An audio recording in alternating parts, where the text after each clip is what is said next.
अमरावती ते मुंबई दरम्यान विमान सेवा पुन्हा एकदा रद्द करण्यात आली। त्यामुळे अलायन्स एअर्सच्या सेवेबाबत प्रवाशांमध्ये मोठी नाराजी आहे।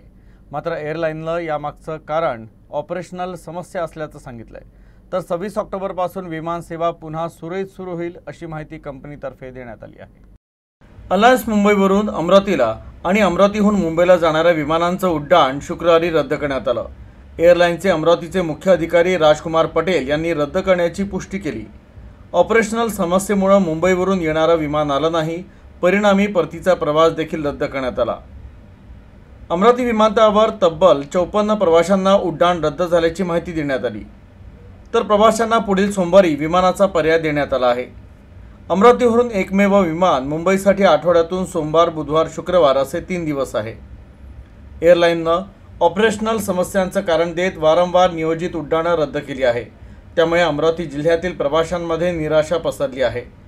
एअरलाईननं 26 ऑक्टोबरपासून नवीन वेळापत्रकासह रविवारची उड्डाणं पुन्हा सुरू करण्याची घोषणा केली। शुक्रवारचं उड्डाण रद्द होण्याचं कारण हैदराबादवरून मुंबईला जाणारं विमान रद्द करणं होतं, जे अमरावतीला येणार होतं। अलायन्स एअरला सोमवारच्या विमानासाठी ऑक्युपन्सी देखील मिळाली आहे।